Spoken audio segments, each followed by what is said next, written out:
와, 박스 크기 보이시나요? 와, 장난 아니다. 오늘은 새로운 워크스테이션을 만들려고 이렇게 영상을 찍고 있습니다. 일단 제가 이번에 맥북을 하나 구입을 했습니다. 원래 맥북 프로를 쓰고 있는데 이거는 좀 시험 삼아 사본 거예요. 맥북 에어 M4가 나왔거든요. 네, 맥북 에어 M4. 참고로 말씀드리지만 저는 앱등이는 아닙니다. 앱등인 인간들이 맨날 이런 얘기를 하죠.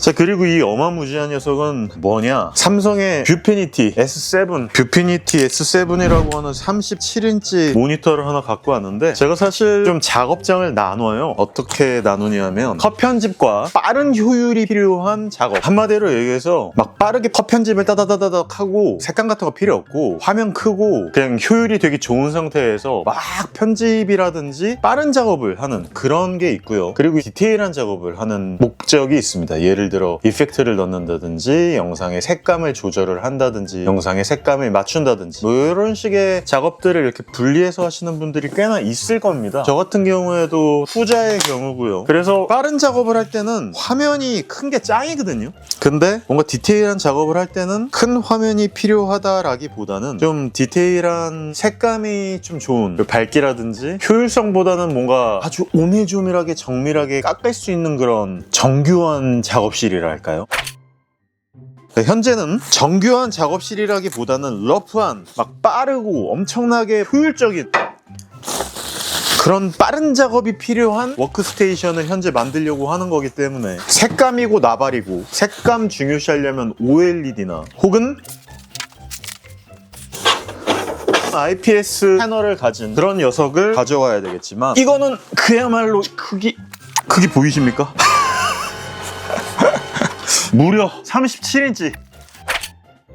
네, 무려 37인치 화면을 별로 생각보다 무게가 안 무겁네. VA 패널을 갖고 있는 그야말로 효율만을 위한 빠른 작업을 하기 위해서 좋은 모니터를 하나 가지고 왔습니다. 제가 왜 그러냐면은 프리미어 프로 작업을 할 때 진짜 많은 창이 필요한데 제가 쓰는 창이 몇 개 없거든요. 근데 그 창이 길고 넓고 뭔가 많이 이렇게 움직일 수 있어야지, 그러니까 큰 화면에서만 가능한, 길게 타임라인이 길어야지만 효율이 좀 좋아지는 그런 때가 많이 발생을 하기 때문에 이런 녀석이 필요한 겁니다. 무게 한번 재볼까? 굉장히 궁금한데?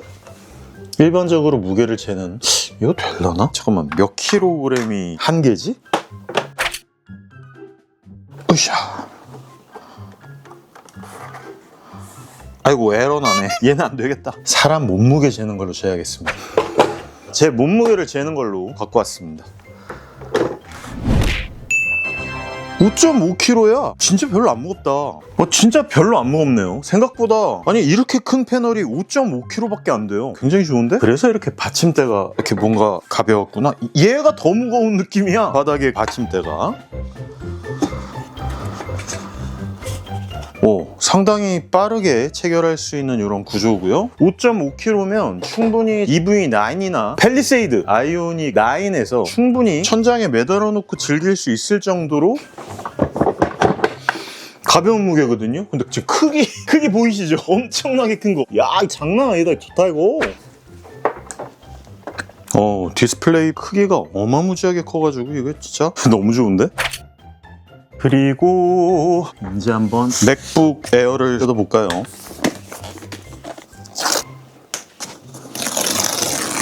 이 보여주기식 언박싱.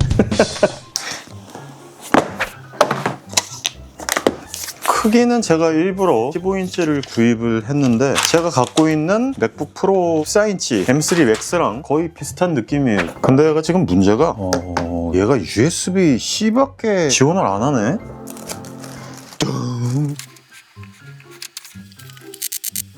자, 일단 얘가 USB-C를 받는지를 좀 확인을 해봐야 될 것 같아요.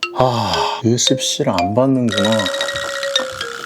요즘 같은 세상에 USB-A 포트랑 이어폰 단자 DP 디스플레이 포트와 HDMI만 이렇게 받는 것을 확인하실 수 있습니다. 아, 이거 좀 많이 아쉽다.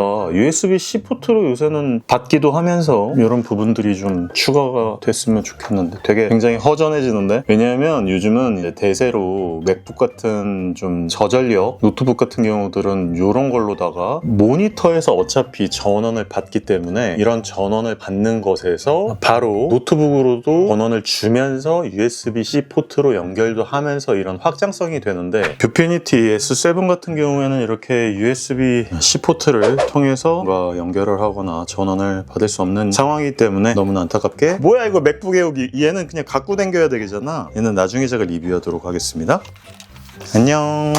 그럼 어쩔 수 없이 HDMI가 가능한 맥북 프로를 열어서 라이트룸과 프리미어를 열어서 이렇게 테스트를 해볼 수밖에 없겠군요. 뭐 보시면 아시겠지만 굉장히 맥북으로 작업하면 단촐해요. 되게 이렇게 단촐한 느낌으로 작업을 할 수밖에 없는데, HDMI 포트를 기본적으로는 제공을 해주니까 USB-C 포트를 지원을 안 해주는 게 굉장히 아쉽기는 하지만, 그래도 맥북 프로가 HDMI를 이렇게 지원을 해주기 때문에, 네, 여기 HDMI 포트가 있어요.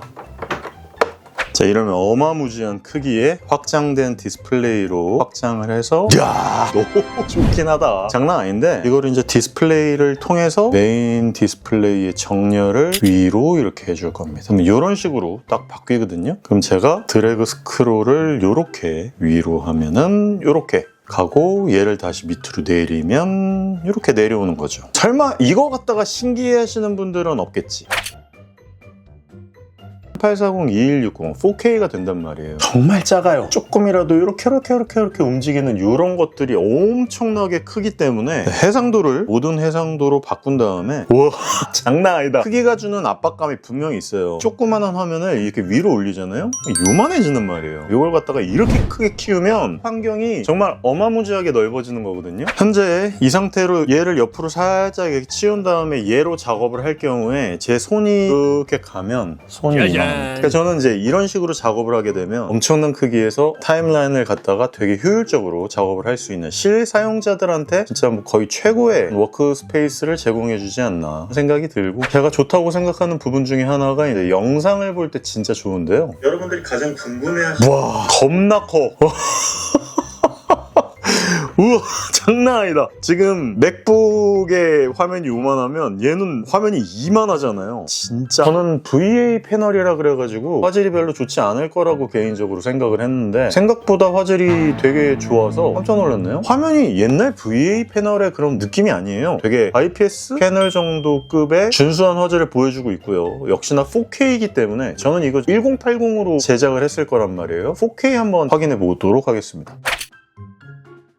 이런 거 울트라 HDR의 영상 같은 것, 우와,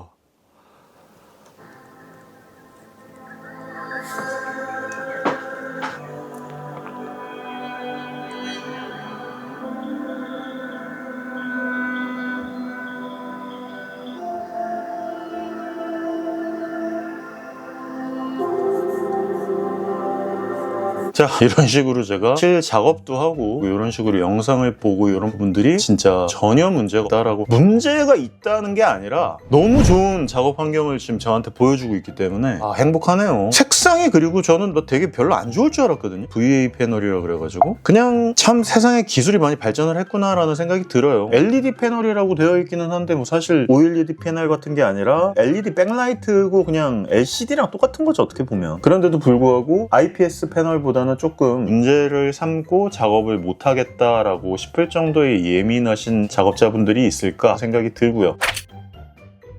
아쉬운 부분은 화면에서도 보시면 딱 아시겠지만 양옆이 살짝 누리끼리해 보이시죠? 이거는 이제 오래됐다기보다는 패널 LED의 라이트가 뒤에서 이렇게 때렸을 때 약간 비네팅처럼 보여지는 이런 부분들은 백라이트의 빛의 분포도 때문에 이런 부분이 일어나는 거고, 지금 맥북 같은 경우에 전혀 그런 부분이 없는 게 이제 마이크로 LED와 되게 좋은 주사율, 되게 좋은 패널을 쓰고 있기 때문에 당연히 이런 부분이 없는 거고요. 여기에 얘를 갖다 붙인다면 이 크기에 이 정도 하면 300만 원, 200만 원은 돼야 될 거예요.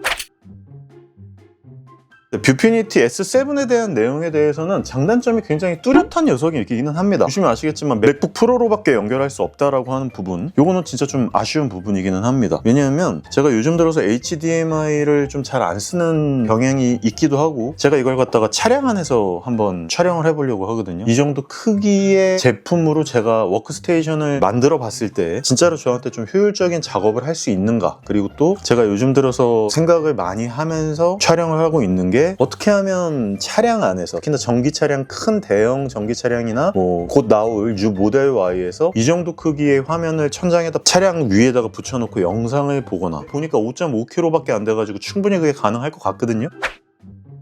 일단 장점에 대해서 말씀을 좀 드리자면, 이 녀석은 어마무지하게 큰 화면에 굉장히 합리적인 가격으로 대화면을 즐길 수 있다. 그리고 디스플레이 포트를 탑재하고 있어서 4K라든지 HDMI도 마찬가지지만 조금 더 안정적으로 4K를 지원을 하기 때문에 상당히 큰 화면을 되게 값싼 가격으로 즐길 수 있다라고 하는 게 굉장히 좋은 장점이기도 하고요. 그리고 이 정도 큰 화면인데도 불구하고 화질이 저는 되게 별로 안 좋을 줄 알았거든요. 근데 의외로 화질이 되게 좋다라고 하는 부분.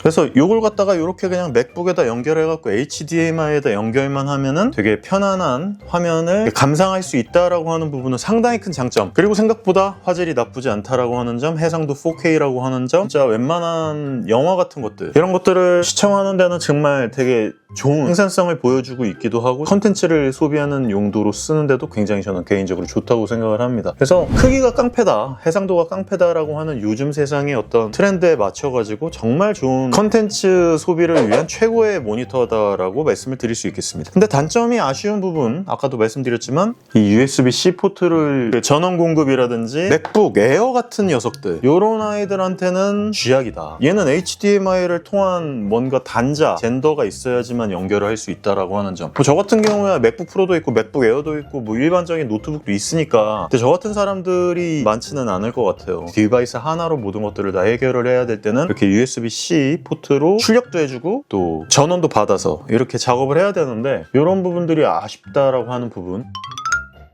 가격 대비 그런 부분에 대해서 당연할 수밖에 없겠지만, 뷰피니티 S7이 고주사율을 지원하지 않는다라고 하는 부분. 근데 저는 솔직히 일반적인 프로 작업자 입장으로서 60프레임이라도 충분하거든요. 144프레임이나 게이밍용 모니터를 필요로 하지 않기 때문에, 그런 상황에서의 이런 높은 주사율의 제품을 필요로 하지는 않아서 60프레임이면 충분하다, 60Hz라면 충분한 작업을 할 수 있기 때문에 전혀 문제 없이 쓸 수 있다라고 하는 점. 단점도 될 수 있지만 장점도 될 수 있는데, USB-C 타입을 진짜 지원하지 않는 거는 진짜 좀 많이 실망이다. 그리고 저는 솔직히 이 양쪽에 이제 비네팅처럼 이렇게 나와 있는 이런 것들 있잖아요. 요거 솔직히 전 전혀 문제 없거든요. 작업을 하는 데 있어서 약간의 비네팅이 있는 것보다는 효율적인 부분을 최대한 활용을 해가지고 충분한 화면 크기를 제공해 주는 게 저한테는 어떻게 보면 훨씬 더 생산성이 유리하기 때문에, 이런 부분으로 작업을 하는 거는 최고다. 장단점이 굉장히 명확한 부분이기 때문에 이 정도 가격대에서 이 정도의 크기에 이 정도의 컨텐츠 소비성을 충분히 유지할 수 있는 그런 제품을 원하신다면 전 되게 생각보다 추천을 드릴 수 있을 것 같아요. 특히나 제가 나중에 시간이 될지 모르겠지만 아이오닉 9이나 팰리세이드, 혹은 제가 곧 받을 뉴 모델 Y의 천장에다 이렇게 붙여놓고 5.5kg밖에 안 하니까, 장점에 무게를 안 넣었네. 되게 가벼워요. 이 정도 크기인데 5kg밖에 안 된다는 거는 어이가 없잖아요. 얘보다 조금 무거워요. 그러다 보니까 얘를 갖다가 천장에다가 달아놓고도 충분히 차량 안에서 컨텐츠 소비용으로 쓸 수 있다라고 하는 점. V2L이 아니더라도 이제 요즘은 파워뱅크가 있기 때문에 파워뱅크로 얘를 꽂아가지고 충분히 사용을 할 수 있거든요. V2L이 있다면 최고지만, V2L이 없는 모델 Y 같은 경우에는 다른 방식을 이용해가지고 어떻게든 전원을 연결할 수 있는 방법이 있을 겁니다. 자, 그러면은 이렇게 삼성 뷰피니티 S7에 대한 리뷰를 마쳐보았고요. 이 제품을 통한 다른 파생 영상들도 만들어 볼 예정이니까 많은 기대해 주시면 감사하겠습니다. 다음번에 또 좋은 영상으로 찾아올 수 있도록 하겠습니다.